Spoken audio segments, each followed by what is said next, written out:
Hi hello good morning, সবাই কেমন আছো? নিশ্চয়ই শারীরিকভাবে এবং মানসিকভাবে সবাই ভীষণ ভালো আছো। আবারও একটা নতুন ব্লগ নিয়ে চলে এসেছি আমি প্রিয়াঙ্কা। লিভ উইথ আসে তোমাদের সকলকে স্বাগত জানাচ্ছি। আজ সকাল সকাল বানাবো তালের বড়া। তার জন্য তালের উপরের শক্ত অংশ এবং চারিপাশের খোসা ছাড়িয়ে নিয়ে তালের ভিতরের যে তিনটি আটি বার করে সেগুলোকে ঘষে নিয়ে পাল্পটা বার করে নেব এবং তার সাথে নারকেল গুঁড়ো, সুজি, ময়দা, চিনি, নুন সবকিছু মিশিয়ে নিয়ে বড়ার আকারে গরম তেলে ভেজে নেব। তাহলে রেডি তালের বড়া। তালের বড়া হয়ে যাবার পর আমি আর অভিক বেরিয়ে পড়লাম কোথাও একটা ঘুরতে যাওয়ার উদ্দেশ্যে। সে সবই তোমাদের সাথে শেয়ার করব। যখন বেরিয়েছি তখন তো ওয়েদার একদম ভালো, কিন্তু যখন অটোয় উঠেছি কিছুক্ষণ পরে অঝোরে বৃষ্টি। কি অবস্থা দেখো, আমরা দুজনে ভিজতে ভিজতেই প্রায় বেরোলাম আমাদের গন্তব্যস্থলের উদ্দেশ্যে। ইতিমধ্যে আমরা পৌঁছে গেছি ব্যারাকপুরে। এখান থেকে আবার অটো চেঞ্জ করে আমাদের এগিয়ে যেতে হবে।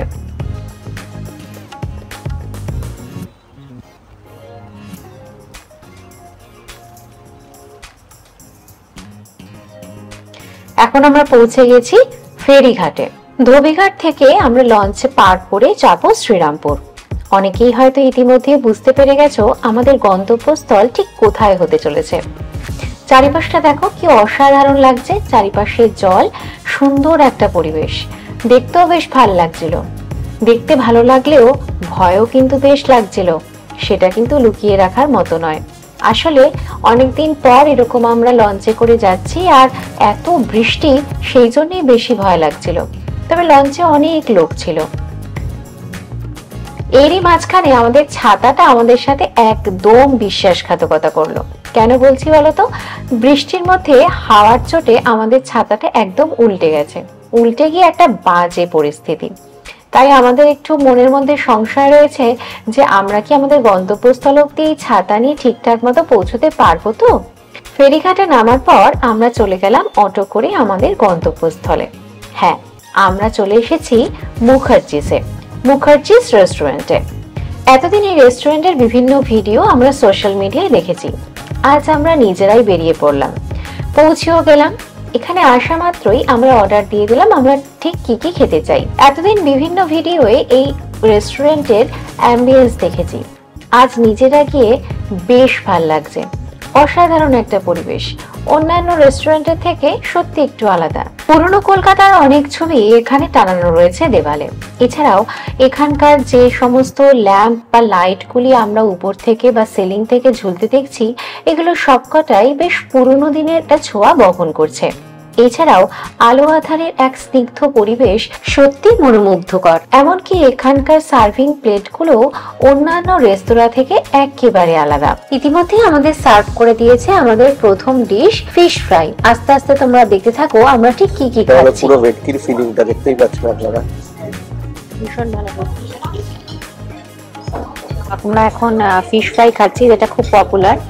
তার কারণ আমরা অনেক জায়গাতেই অনেক ভিডিওতেই দেখেছি যে অনেকে সেই ফিশ ফ্রাইটা ট্রাই করেছে, তো আমরাও সেটাই ট্রাই করলাম।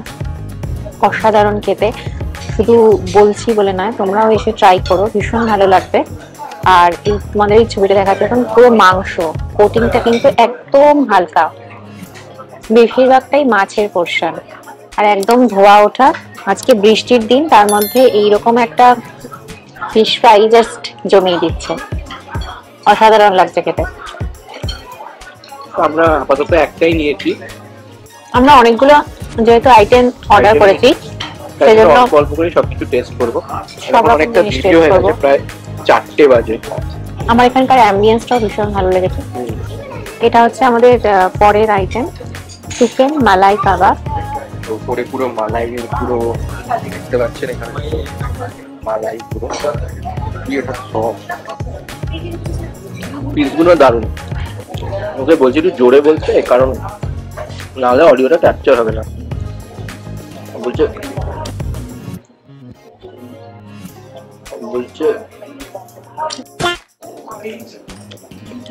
পাবলিক প্লেসে কি করে জোরে কথা বলবো, আমার কিছু যায় আসে না। আজকে দেখবে, কালকে মনে রাখবে না, আমার কি যায় আছে। যেসব কথাগুলো বলছো এগুলোকে দেবে? একদম দেবো, দেখে নিও। আমি দেবো এই ভিডিওতে। আজকে কিছু মিনিটের জন্য দেখবে, কিছু সেকেন্ডের জন্য দেখবে, পরের দিন মুখও মনে থাকবে না, কিছু মনেও থাকবে না। আমার কি যায় আছে, ওরা বসে আছে তাতে আমার, যদি আমার দিকে তাকায় বা কিছু ইয়ে করে। ঠিক বললাম নাকি না? কতটা ঠিক। হ্যাঁ, তো আমি একটা ভিডিওতে দেবো, এমন না যে এখন বলছি ভিডিওতে পরে এডিট করে দেবো, সেটা না। কিন্তু আমি যেটা বলছিলাম, যদি পাবলিকলি ভিডিও করতে হয়, হ্যাঁ যেটা বলছিলাম, যদি পাবলিকলি ভিডিও করতে হয় একটু নির্লজ্জ হতে হয়, নাহলে কখনো সেই ভিডিওটা ভিডিও হবে। আজকের যা ওয়েদার, সেই ওয়েদার এখানে এসছি, এখনো অব্দি যা যা অর্ডার করেছি, না অর্ডার করে কিছু করেছি, কিন্তু যা যা পেয়েছি এখনো অব্দি পুরো স্যাটিসফাইড। মানে সত্যি দারুণ। আপাতত খাওয়া দাওয়াতে কনসেন্ট্রেট করি, পরের আইটেমটা আসলে আবার স্টার্ট করছি না। তো এত বৃষ্টিতে মানে আজকে মারাত্মক বৃষ্টি হয়েছে, সত্যি মারাত্মক বৃষ্টি, তার মানে আমাদের এসে গরম গরম খাবারগুলো পেয়েছি না, কি ভালো লাগছে সত্যি কথা। তবে এটাও চিন্তা হচ্ছে যে বাড়ি যাওয়ার মধ্যে কোনো অসুবিধা হবে নাকি, বৃষ্টি আদৌ বাইরে থেমেছে কিনা, কারণ কি ভিতরে বসে তো এখন বুঝতে পারছি না যে বাইরে বৃষ্টি কমেছে নাকি কোনো প্রবলেম হচ্ছে কিনা। আর তার মধ্যে আরেকটা বিষয়, সেটা হচ্ছে আমরা মানে এখানে আসার আগে মানে ঢোকবার সময় আমাদের ছাতাটা বাইরে রেখে এসেছি, আর ছাতাটা যদি কোনো রকম ভাবে এদিক আর ওদিক হয়ে যায়, মানে কি বলতে চাইছি বুঝতেই পারছো, তো সেটা যদি হয়ে যায় তাহলেই তো আমাদের আজকে গল্প হয়ে যাবে। তো আমাদের খাবার চলে এসেছে, আমাদের কিন্তু বেশিক্ষণ ওয়েট করতে হয়নি। তোমাদেরও দেখা যাচ্ছে। এই যে মাটন বিরিয়ানিটা দেখে মনে হচ্ছে খুবই লাইট, আর এটা হলো চিকেন চাপ, এগুলোই আছে, আর স্যালাডটা কমপ্লিমেন্টারি দিয়েছে ওরা। তো দুজনে একটাই খাবো, তারপর দেখি যদি কিছু লাগে দেন অর্ডার করবো।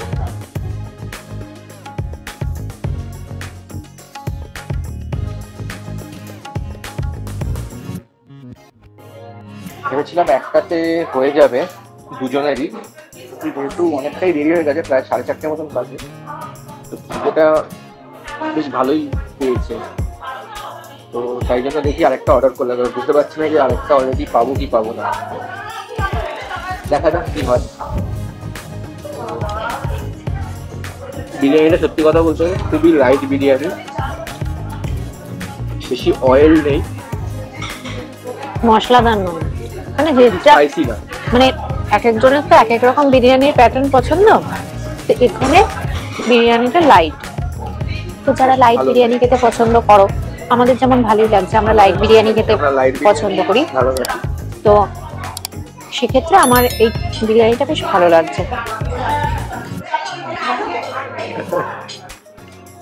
আর এই মাংসের যে পিসটা দিয়েছে, মানে বলবো ধরা যাচ্ছে না, গরম এরকম ভাবে মানে ফুলে পড়ে যাচ্ছে, এরকম টাইপের, এত ভালো সেদ্ধ হয়েছে, ভালো প্রচন্ড ভালো বয়েল হয়েছে, দারুণ, বেশি স্পাইসি না, খুবই ভালো খেতে। চিকেন চাপটাও ভালো লাগে। হ্যাঁ, আমি চিকেন চাপটা করবো, ট্রাই করো, চিকেন চাপের গ্রেভিটাও ভীষণ ভালো। এই রেস্টুরেন্টে আমরা প্রথম আসছি, মুখার্জি, যেটা কিনা বৃষ্টি মাথায় নিয়ে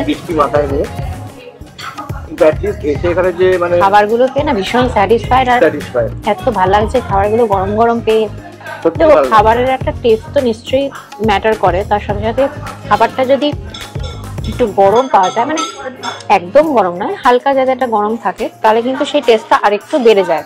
তো আমরা যেহেতু সেটাই এখন পাচ্ছি, আর টেস্টটাও যেহেতু ভালো, সব মিলিয়ে আমাদের খাওয়াটা আমরা ভীষণভাবে এনজয় করছি।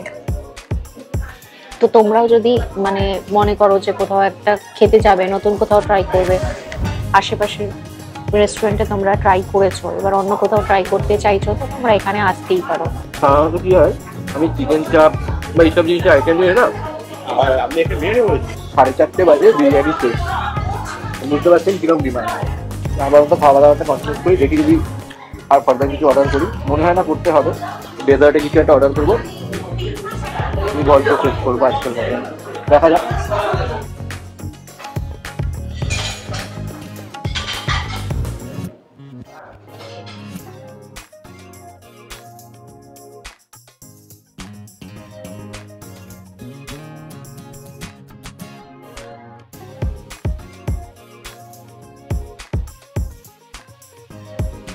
আমাদের খাওয়া দাওয়া হয়ে গেছে, লাঞ্চ সেরে আমরা এবার এগিয়ে চলবো আমাদের বাড়ির উদ্দেশ্যে। রেস্টুরেন্টের সামনে থেকেই একটা টোটো পেয়ে গেছি এবং সেই টোটো করেই আমরা চলে যাব ফেরিঘাটে। ফেরিঘাট থেকে আমরা লঞ্চ ধরে চলে যাব আবার ওই পারে।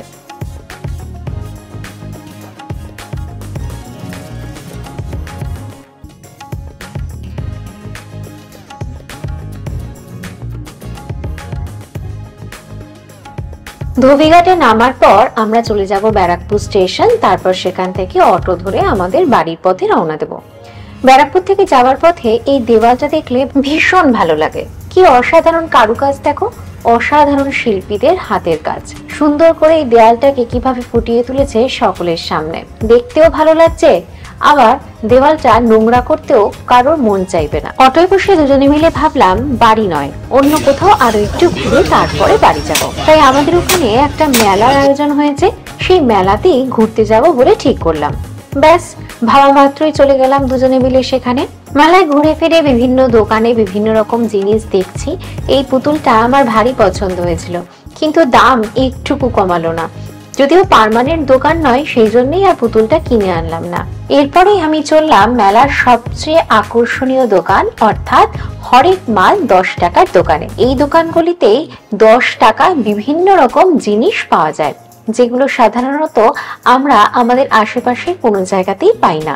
কেনাকাটা করার পর আমরা দুজনে মিলে চলে গেলাম ঠাকুরের দর্শন করতে। মন্দিরে ঢুকে রাধা কৃষ্ণের মূর্তি দর্শন করলাম। এছাড়াও অন্যান্য দেবদেবীর দর্শন সেরে আমরা চললাম আরেকটা মন্দিরে। এখানে দুটো পরপর মন্দির আছে। বহু বছর ধরেই এই মেলা চলে আসছে। আগে শুনেছি এই মেলা নাকি চলতো 1 মাস ধরে, তবে এখন আর এতদিন ধরে এই মেলা চলে না। 2 সপ্তাহ বা 3 সপ্তাহ ধরেই বোধহয় এই মেলা এখন চলে। তবে মেলাতে বহু দর্শনার্থীর আগমন ঘটে প্রত্যেক বছর। মেলায় এসে চিনে বাদাম আর চিনি কাঠি নেব না, এটা তো হতে পারে না। তাই চিনে বাদাম আর চিনি কাঠি নিয়ে শেষমেশ মেলা শেষ করে আমরা চললাম বাড়ির পথে। আমাদের এই ভিডিওটি যদি তোমাদের ভালো লেগে থাকে তাহলে অতি অবশ্যই আমাদের এই ভিডিওটিকে লাইক করে দিও এবং আমাদের চ্যানেলটিকে সাবস্ক্রাইব করে দিও। নোটিফিকেশন বেলটিও প্রেস করে রেখো, যাতে নতুন ভিডিও আসলে সেই ভিডিওর নোটিফিকেশন তোমাদের কাছে পৌঁছে যায়। আজকের মতো টাটা, আবার দেখা হবে নতুন একটা ব্লগে।